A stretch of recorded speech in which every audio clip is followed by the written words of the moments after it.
আজকে বাড়িতে বাসায় যাবেন, বাজার করে দিয়েছেন খাবেন, 3 দিন বাজার দেবেন না, আপনার বউ আপনাকে ভালো আর জোরে বলেন আসবে না, আরো জোরে বলেন আসবে না। যে সন্তানের জন্য আমি দিনকে দিন মনে করি না, রাতকে রাত মনে করি না, সেই সন্তান তাদের 3 দিন আপনার পকেট থেকে টাকা না পায়, বাবা আমার টাকা লাগবে, প্রাইভেট বন্ধ হয়ে যাচ্ছে, 3 দিন বন্ধ, 3 মাস বন্ধ করে দেন, দেখবেন ওই ছেলে আপনাকে আর ভালোবাসবে, সম্পর্কে বঞ্চিত করে ওই ছেলে আর ভালোবাসবে না।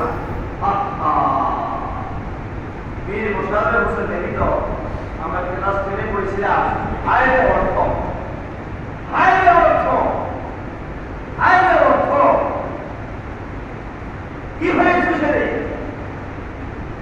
হুসাইন রাদিয়াল্লাহু তাআলা কিসের মধ্যে হয়ে গেছে, কারবালায় সীমা কেন হত্যা করেছে? আসুন আমরা একটু নিজেকে আত্মনিয়োগ করি, আল্লাহর প্রেমটা উপলব্ধি করার, দেখবেন সব ঠিক হয়ে গেছে, দেখবেন সব ঠিক হয়ে গেছে। যে বাড়ির মধ্যে কোরআন আছে, যে বাড়ির মধ্যে কোরআন আলোচনা আছে, যে ঘরের মধ্যে আসলে হাদিস চর্চা হয়, দেখবেন সেই বাড়িটা হবে সোনার বাড়ি। আজকে আমার চর্চা হয়, আজকে আমার কাজ করার এদেরই নেই, আমার আত্মভাব লাগে যে আমরা মুসলিম, আমাদের বাচ্চারা, এই ধনাত্মক ব্যক্তির বাচ্চারা কোরআন শিখার জন্য আগ্রহী।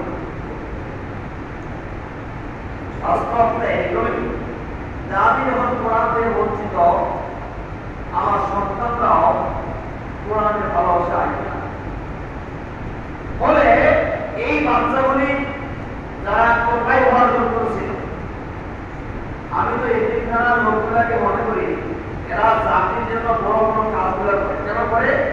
যে বাচ্চাগুলা সমাজে এতিম, মানে বাপ টাকা স্কুলে পড়াতে পারবে না, বাচ্চাগুলা এখানে না পড়লে নিঃসন্দেহে এই বাচ্চাগুলা ঠকাই হতো, সন্ত্রাসী হতো, ছিনতাইকারী হতো, মাস্টার হতো, চাঁদাবাজি করতো। এই বাচ্চাগুলোকে এতিমখানায় আনে আল্লাহ পাকের মহিমায় এই বাচ্চাগুলো দ্বারায় আল্লাহ রাব্বুল আলামিন তার কারামতটাকে আমানত শরীফ দান করেছেন। সুবহানাল্লাহ।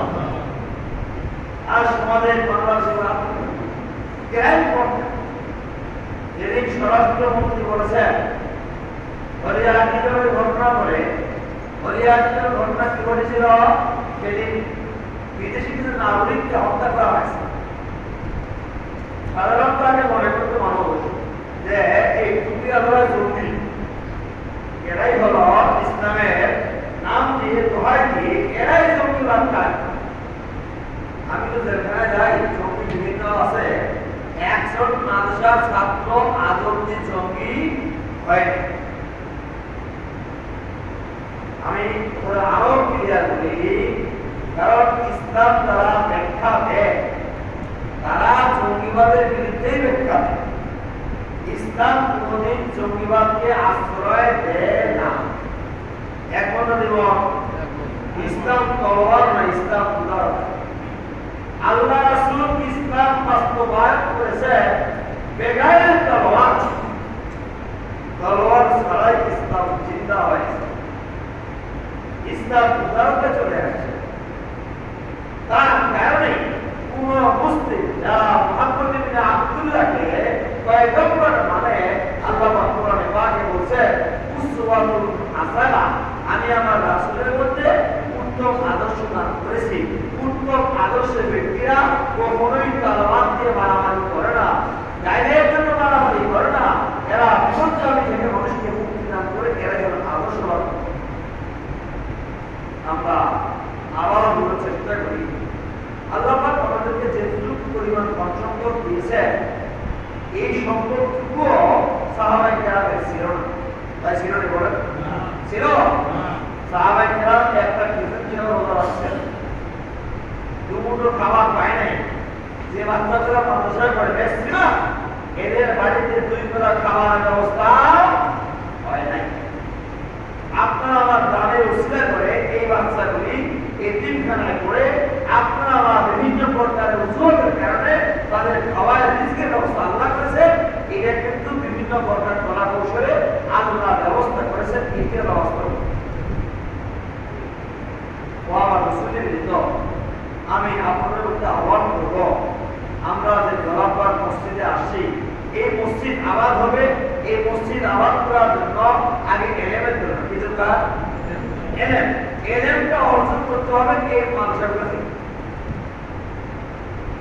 সম্রাট আকবর যখন দূর থেকে দেখলেন, আহা মুজাদ্দিদ আল ইসলাম রহমতুল্লাহ আলাইহি এই যে কারিশমা কোনটা বাঘ পাখি খাওয়ার জন্য দিলাম মুজাদ্দিদকে, মুজাদ্দিদ আল ইসলাম রহমতুল্লাহ খাওয়ার জন্য দূরের কথা, বাঘের মতো হিংস্র প্রাণী সে নিজের মাথাকে নত করে দিয়ে বললেন, হে মুজাদ্দিদ, আপনি তো আল্লাহর গোলাম, আল্লাহ সুবহানাহু ওয়া তাআলা আমাকে এইটুকু প্রশংসা দিয়েছে যে কে আল্লাহর দাসত্ব আদায় করে আর কে আল্লাহর গোলামিত্ব আদায় করে না, এই প্রশংসা আল্লাহ আমাদের দিয়ে দিয়েছে।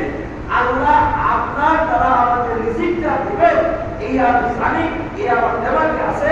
সুতরাং এই মুজাদ্দিদ আপনার সঙ্গে বেয়াদবি করার ক্ষমতা আমি বাদ নয়, পৃথিবীতে কোনো বাদ জন্মে নেই যে বাদ আপনার 1 ইঞ্চি গতি করতে বুঝেন নাই। আসে একবার হবে তাকে আল্লাহ আরো জোরে বলেন, তাকে আল্লাহ তাহলে আপনি কারো মারবার ক্ষমতা নাই, রাখবার ক্ষমতা নাই। আর মারে আল্লাহ, রাখে আল্লাহ। যদি আপনার চায় দেখবেন বাথরুমে বসেও আরামে বসেও শেষ। আল্লাহু আকবার কাবীরা, আল্লাহু আকবার কাবীরা। ওয়া আমার মুসলিমবৃন্দ, আমি আলোচনা করব আমরা সবাই মৃত্যুর উপর উপলব্ধি। আজকে জিলহজ মাসের 1 তারিখ, গতকাল চলে গেছে শাওয়াল মাস। এই মাস থেকে আমরা আগামী মাস পর্যন্ত পুরো মাস চেষ্টা করব হজের আলোচনা করতে, মানুষকে হজের উদ্বুদ্ধ করতে। হজ কি জিনিস ইনশাআল্লাহ আগামী জুমা থেকে আমি শুরু করবো। তার আগে কিছু মানুষ সম্মানিত মানুষের